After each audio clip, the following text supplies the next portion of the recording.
ہم کون سی فکر میں لگے ہیں؟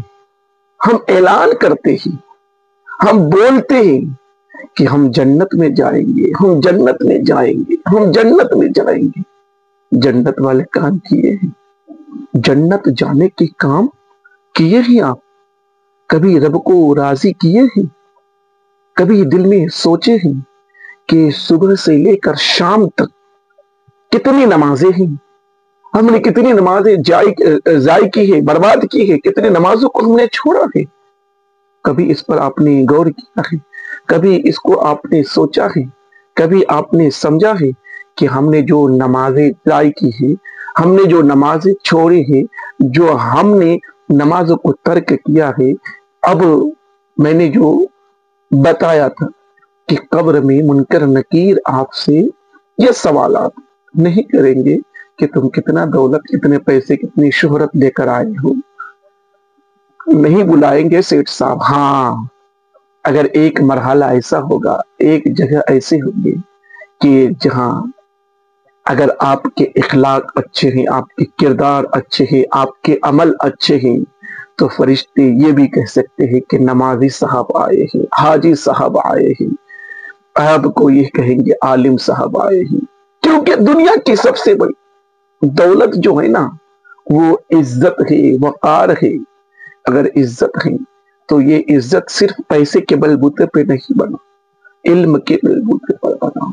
اگر آپ کو علم ہے، آپ علم کے ہیں اور موت کو، آخرت کو یاد کر کے رکھے ہیں، تو یقیناً آپ یہاں بھی کامیاب رہیں گے اور آخرت میں بھی کامیاب رہیں گے۔ اللہ کا وعدہ ہے کہ جو میرے راستے پر نکلتا ہے، جو میرے راہ پر رہتا ہے، اس کو کبھی بھوکا ہونے نہیں دیں گے، بھوکا رہنے نہیں دیں گے۔ تو آپ خود فیصلہ کریں کہ آپ رب کے راستے پر ہیں، رب کے راستے پر رہیں گے نہیں۔ اب رہی بات جو ساری باتوں کو ملا کر آپ نے تو دنیا میں ساری چیزیں کی، رب کو خوش نہیں کیا، رب کو راضی نہیں کیا۔ جب رب کو راضی آپ نے نہیں کی تو پھر آپ کے لیے ٹھکانہ جہنم ہوگا۔ اور جہنم کیا ہے؟ اب تک آپ نے جو سنا ہے کہ جہنم، اب اللہ پاک کے غضب و جلال یعنی جہنم کے بارے میں آپ کو کچھ بتاؤں تاکہ آپ کو رب کے خوف ہو اور آخرت کا خوف ہو۔ کیونکہ جہنمیوں کے لیے آگ کے لباس کاٹے جائیں گے، ان کے سروں پر کھولتا ہوا پانی ڈالا جائے گا، ان کی کھالیں ہی نہیں، جس سے ان کی کھالیں ہی نہیں بلکہ پیٹ کے اندر کے حصے تک گل جائیں گے۔ جہنمیوں کے لیے آگ کا ورنا بچھونا ہوگا، جہنمیوں کی گردنوں میں توق، ہاتھوں میں جنزیریں اور پاؤں میں بیڑیاں پہنا کر آگ میں گھسیٹا جائے گا۔ جہنمیوں کو جہنم میں آگ کے پہاڑ صعود پر چڑھا دیا جائے گا اور جہنمیوں کو پینے کے لیے زخموں سے بنے والے خون اور پیپ کا آمیزہ دیا جائے گا۔ اللہ اکبر۔ غلیظ اور بدبودار کھولتا ہوا پانی دیا جائے گا جو منہ سے لگاتے ہی سارے چہرے کو بھون ڈالے گا۔ بدمزہ، بدبودار، کڑوا اور کانٹے دار درخت جہنمیوں کو کھانے کے لیے دیا جائے گا۔ جہنم میں جہنمیوں کو مارنے کے لیے لوہے کی غرض ہوں گے۔ جہنمیوں کو تنگ اور تاریک کوٹریوں میں ٹھونس دیا جائے گا۔ اللہ اکبر۔ جہاں وہ موت کی تمنا کریں گے لیکن موت نہیں آئے گی، موت نہیں آئے گی۔ میرے عزیز دوستو، ساری باتیں قرآن کریم میں ہی، قرآن کریم کا مطالعہ تو کریں، قرآن کریم کو تو پڑھیں۔ اور حدیث پاک میں ہے کہ جہنم میں اونٹوں کے برابر سانپ ہوں گے جن کے ایک مرتبہ کاٹنے سے، ڈسنے سے جہنمی 40 سال تک زہر کا اثر محسوس کرے گا۔ اور بچھو خچروں برابر ہوں گے جن کا مرتبہ کاٹنے سے، جن کا ایک مرتبہ کاٹنے سے جہنمی 40 سال تک زہر محسوس کرے گا۔ جہنمی کا ایک بچھو کھچروں برابر ہوں گے، کتنے بڑے بڑے ہوں گے، اور جہنمی کا ایک دانت پہاڑ کے برابر ہوگا۔ اللہ اکبر۔ جہنم میں اس قدر آنسو بہائیں گے کہ ان میں کشتیاں چلائی جا سکتی ہیں۔ جہنم میں کافر کے دو کاندھوں کے درمیان فاصلہ تیز سوار کی 3 دن کی مسافت کے برابر ہوگا۔ اللہ اکبر۔ جہنمی کی کھال کی موٹائی 42 ہاتھ تقریباً 63 فیٹ ہوگی۔ جہنم کو قیامت کے روز کھینچ کر لانے کے لیے 90 کروڑ فرشتے مقرر کیے ہیں۔ لانے کے لیے، کھینچ کر لانے کے لیے 4090 کروڑ فرشتے تیار کیے ہیں۔ جہنم کی گہرائی اس قدر ہے کہ اس کی تہ میں گرنے والا شخص مسلسل 70 برس تک گرتا چلا جائے گا۔ جہنم اور جنت اور جہنم کے بارے میں قرآن و حدیث کے حوالے سے یہ ایک میں نے آپ تک مختصر بیان کی ہے، ہم نے پیش کیا ہے۔ اللہ تعالی ہم سب کو بارگاہ رحمت میں جگہ دے اور تو دوزخ کے عذاب سے پناہ دے، آمین یا رب العالمین۔ میرے عزیز دوستوں، ہم نے کیا کیا ہے؟ آئیے اب یہاں میں نے جو بھی بیان کیا، جو بتایا ہے، یہ ایک ایسا سوال ہے جس کی تلاش میں ہر دوسرا شخص نظر آتا ہے۔ آج ہم اس سوال کا جواب آپ کے لیے اسلامی نقطۂ نظر سے لے کر حاضر ہوئے ہیں۔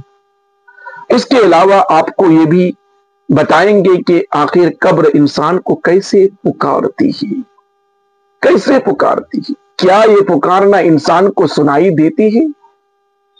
قبر کی پہلی پکار حضرت ابو سعید رضی اللہ تعالیٰ عنہ سے روایت ہے کہ سرکار کائنات صلی اللہ تعالیٰ علیہ وسلم نے فرمایا کہ لوگوں، لذتوں کو ختم کرنے والی موت کو کثرت سے یاد کیا کرو۔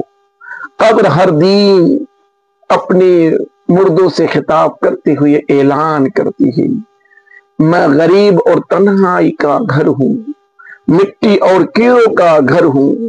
جب مومین کو دفن کیا جاتا ہے تو قبر اسے مرحبا کہتی ہے، خوشخبری سناتی ہے کہ میرے پشت پر چلنے والوں، میں تو بڑا محبوب تھا، آج میں تیری ہو گئی اور تو میری طرف آ گیا، تو اب میرے احسان کو دیکھ لیا ہوگا۔ یہ کہہ کر قبر تحد نگاہ کشادہ ہو جاتی ہے اور جنت کا دروازہ اس کے لیے کھول دیا جاتا ہے، جہاں سے اس کو جنت کی تازہ ہوا آتی ہے۔ حضرت ابو ہریرہ رضی اللہ تعالیٰ عنہ کا بیان ہے کہ رسول اللہ صلی اللہ تعالیٰ علیہ وسلم کا ایک جنازہ میں شریک ہوئے، پھر فرمایا میں بھی آپ صلی اللہ تعالیٰ علیہ وسلم کے ہمراہ تھا۔ آپ صلی اللہ تعالیٰ علیہ وسلم ایک قبر کے پاس بیٹھ گئے اور فرمایا، یہ قبر ہر دن بآواز بلند کہتی ہے، اے آدم کی اولاد، تو کیوں مجھے بھول گیا؟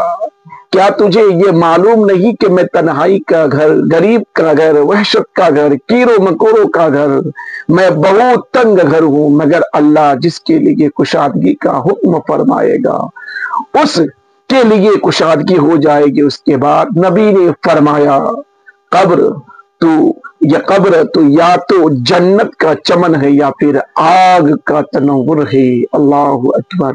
قبر جنت کا ہے یا آگ کا تنور ہے۔ میرے عزیز دوستو، حضرت ابو حجاج رضی اللہ تعالیٰ عنہ سے روایت کی کہ رحمت عالم صلی اللہ تعالیٰ علیہ وسلم نے فرمایا، مرد جب قبر میں رکھا جاتا ہے، یعنی مردہ کو جب قبر میں رکھا جاتا ہے تو قبر اس کو کہتی ہے، اے ابن آدم، تو ہلاک ہوا، تجھے کس چیز نے مجھ سے دھوکے میں رکھا؟ کیا معلوم نہ تھا کہ میں فتنہ، تاریکی، کیڑے مکوڑوں کا گھر ہوں؟ تجھے کس چیز نے مجھ سے بہکا کر اندر کر دیا؟ اور تو میری پشت پر خوب اکڑ کر چلتا تھا. اگر وہ مردہ نیک ہوتا ہے تو اس کی طرف سے جواب دینے والے جواب دیتے ہیں، اے قبر تو دیکھ تو صحیح اس کے اعمال کیسے ہی. یہ اچائی کا اختیار کرتا تھا اور برائی سے باز رہتا تھا. یہ سن کر قبر کہتی ہے، بے شک یہ نیک تھا، اب میں اس کے لیے سرسبز ہو جاتی ہوں. مردے کا جسم اس وقت منور ہو جاتا ہے اور اس کی روح اللہ کے طرف بھیج دی جاتی ہے. حضرت عبداللہ بن عبید رضی اللہ تعالیٰ عنہ سے روایت ہے کہ نبی کریم صلی اللہ تعالیٰ علیہ وسلم نے فرمایا، مردہ قبر میں بیٹھتا ہے اور ان لوگوں کی آواز بھی سنتا، ان لوگوں کے پیروں کی آواز سنتا، کن کی؟ جو اس کے جنازے کے ساتھ قبر تک گئے ہوں گے. مردے سے اس کی قبر کہتی ہے، اے ابن آدم تیری ہلاکت ہو، تو نے میری تنگی، بدبو، کیڑوں مکوڑوں کا خوف نہیں کیا، اس لیے ان چیزوں سے بچنے کے لیے تیاری نہ کی.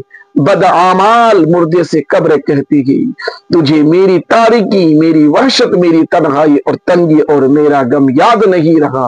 اس کے بعد قبر اس کو جکڑ دیتی ہے، جس کے بعد اس کے پسلیوں کی ہڈیاں ایک دوسرے کے ساتھ پیوست ہو جاتی ہیں، جبکہ نیک بندے کے لیے قبر کشادہ ہو جاتی ہے اور اس کے دائیں ایک کھڑکی کھول دی جاتی ہے جہاں سے اس کو جنت کی ہوا آتی ہے.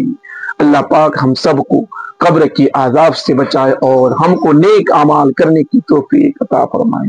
میرے عزیز دوستوں، ہم نے کہا تھا کہ اس مردے کے لیے فرشتے قبر میں کتنا 18,000 یہ تیار کر رکھے ہیں تمہارے لیے. یہ فرشتے اللہ تعالیٰ کی جو ہے، یہ فرشتے جو ہے نا اللہ تعالیٰ کی نوری مخلوق ہے، جنہیں ان کی اصلی شکل و صورت میں دیکھنا انبیاء کرام علیہ السلام کے علاوہ کسی اور کے لیے ممکن نہیں. یہی وجہ کہ ہمارے ارد گرد اللہ تعداد فرشتے اپنے کاموں میں مصروف ہیں، مگر وہ ہمیں دکھائی نہیں دیتے. اگر وہ انسانی شکل اختیار کر کے ہمارے سامنے آئے تو پھر انہیں دیکھنا ممکن ہے. انسان کی نسبت فرشتے عظیم مخلوق ہے اور ان میں بھی چھوٹے ہیں اور بعض بڑے ہیں. فرشتوں میں بعض کے 2 پر ہیں اور بعض کے 600 پر ہیں. 600 پر ہے. اللہ قرآن کریم میں ارشاد فرمایا، اللہ پاک ارشاد فرماتا ہے کہ پاک ہے اللہ تعالیٰ ہی کے لیے تمام تعریف ہے جو آسمان اور زمین کا پیدا کرنے والا ہے اور 2-2 3-3 4-4 پروں والے فرشتوں کا اپنا قاصد پیغمبر بنانے والا ہے. بعض روایت کے مطابق جبرائیل کے 600 پر دیکھے گئے ہیں اور ہر پر نے آسمان کو گھیر رکھا ہے. ان کے پروں سے مختلف رنگ اور قیمتی موتی بکھر رہے تھے. فرشتوں کی قدر و قامت، وہ فرشتے جنہوں نے عرش اٹھا رکھا ہے، ان کے قدر و قامت کے بارے میں سیدنا انس رضی اللہ تعالی عنہ سے مروی ہے کہ حضور نبی کریم صلی اللہ تعالی علیہ وسلم نے ارشاد فرمایا، عرش کو اٹھانے والے فرشتوں میں سے ایک فرشتے کے بارے میں مجھے یہ بتانے کی اجازت دی گئی ہے جس کے پاؤں نچلی 7ویں زمین میں ہے اور اس کے کندھوں پر عرش ہے. اس کے دونوں کانوں اور کندھوں کے درمیان اتنی دوری ہے کہ اسے طے کرنے کے لیے پرندے کو 7 سال کی پرواز چاہیے. وہ فرشتہ کہتا ہے، یا اللہ تو پاک ہے جہاں بھی ہے اور جہاں بھی ہو. فرشتوں کی ضروریات اللہ تعالیٰ نے فرشتوں میں شادی بیاہ کی حاجت نہیں رکھی، اس طرح انہیں کھانے پینے سے بھی بے نیاز کر دیا ہے. اس کی وضاحت قرآن مجید میں مذکور ہے. سیدنا ابراہیم علیہ السلام کہ اس واقعہ سے ہوتی ہے کہ جس میں حضرت ابراہیم علیہ السلام کے پاس فرشتے آئے تو آپ علیہ السلام ان کے لیے فوراً گوشت لے کر آئے، مگر انہوں نے اسے تناول نہیں کیا. اللہ تعالیٰ نے فرشتوں کو بیماری، سستی، کاہلی، دکھ، تکلیف، تھکاوٹ اور اکتاہٹ وغیرہ سے محفوظ رکھا ہے. وہ دن رات فقط اللہ تعالیٰ کی اطاعت میں اپنے کاموں میں مصروف رہتے ہیں. قرآن مجید میں بیان ہوا ہے کہ انسان، آسمان و زمین جو کچھ ہے، آسمان و زمین میں جو کچھ ہے اسی اللہ کا ہے، اور جتنے اس کے پاس فرشتے ہیں وہ اس کی عبادت سے نہ سرکشی کرتے ہیں اور نہ تھکتے ہیں۔ وہ دن رات اللہ تعالیٰ کی تسبیح بیان کرتے ہیں، عبادت میں رہتے ہیں اور ذرا سی بھی سستی نہیں کرتے۔ فرشتے عام طور پر آسمانوں میں رہتے ہیں، جو صرف اللہ تعالیٰ کے حکم سے مختلف کاموں کے لیے زمین پر اترتے ہیں اور پھر واپس آسمان پر چلے جاتے ہیں۔ قرآن مجید میں ایک اور مقام پر خود فرشتوں کی یہ بات مذکور ہے، ہم تیرے رب کے حکم کے بغیر نہیں اترتے۔ فرشتوں کی تعداد کتنی ہے اس کے بارے میں کوئی تفصیل نہیں ملتی، کیونکہ اللہ تعالیٰ کا فرمان ہے تیرے رب کے لشکروں کو اس کے سوا اور کوئی نہیں جانتا۔ بعد حدیث سے معلوم ہوتا ہے کہ فرشتوں کی تعداد ہے جو بہت زیادہ ہے، بلکہ اندازہ ہوتا ہے کہ انسانوں اور جنوں سے بھی ان کی تعداد زیادہ ہے۔ سیدنا عبداللہ بن مسعود رضی اللہ تعالیٰ عنہ سے مروی ہے کہ اللہ کے رسول صلی اللہ تعالیٰ علیہ وسلم نے فرمایا قیامت کے روز جہنم کو اس حال میں لایا جائے گا کہ اس کے 70 لگامیں ہوں گے اور ہر لگام کے ساتھ 70,000 فرشتے ہوں گے جو اسے کھینچ کر لا رہے ہوں گے۔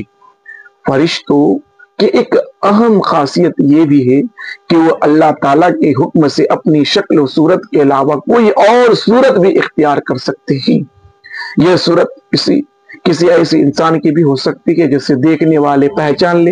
انسانوں کے علاوہ کسی اور جاندار کی صورت اختیار کرنے کی فرشتوں کو طاقت ہے یا نہیں، اس کے بارے میں قرآن و سنت میں کوئی صراحت ذکر نہیں ہے۔ البتہ ان کی انسانی شکل اختیار کرنے کے واقعات ضرور ملے ہیں جن سے یہ اندازہ ہوتا ہے کہ فرشتے اللہ تعالیٰ کے حکم سے دیگر شکلیں بھی اختیار کر سکتے ہیں۔ سیدنا ابراہیم علیہ السلام کے پاس فرشتے انسانی شکل میں آئے اور ابراہیم علیہ السلام ان فرشتوں کو پہچان نہ سکے۔ پھر فرشتوں کے بتانے پر آپ کو معلوم ہوا کہ یہ انسان نہیں ہے بلکہ فرشتے ہیں۔ سیدہ مریم علیہ السلام کے پاس جبرائیل امین انسانی شکل میں تشریف لائے اور حضرت جبرائیل امین سوائے 2 مرتبہ کے پر نبی کریم صلی اللہ تعالیٰ علیہ وسلم کے پاس انسانی شکل میں تشریف لائے۔ فرشتوں کی طاقت اللہ تعالیٰ نے فرشتوں کو انسانوں اور جنوں سے کئی گنا زیادہ قوت و طاقت عطا کر رکھی ہے۔ حضور نبی کریم صلی اللہ تعالیٰ علیہ وسلم اعلان کر دیا تو اس مقام پر سیدنا جبرائیل علیہ السلام تشریف لائے۔ انہوں نے آواز دی اور کہا اللہ تعالیٰ حضور کے بارے میں آپ کے قوم کی باتیں سن چکا ہے، جو انہوں نے آپ کے خلاف اقدام کیا ہے وہ بھی دیکھ چکا ہے۔ آپ کے پاس اللہ تعالیٰ نے پہاڑوں کا فرشتہ بھیجا ہے، آپ ان لوگوں کے بارے میں جو چاہیں اس فرشتوں کو حکم دے۔ اس کے بعد پہاڑوں کا فرشتہ مخاطب ہوا، اس نے حضور صلی اللہ کریم صلی اللہ تعالیٰ علیہ وسلم کو سلام کیا، پھر عرض کی اے اللہ کے رسول، آپ جو حکم دیں گے میں اسی کی تعمیل کروں گا، اگر آپ چاہیں تو میں دونوں طرف کے پہاڑوں کو ان پر لا کر ملا دوں جن سے یہ پس جائیں گے، جن سے یہ پس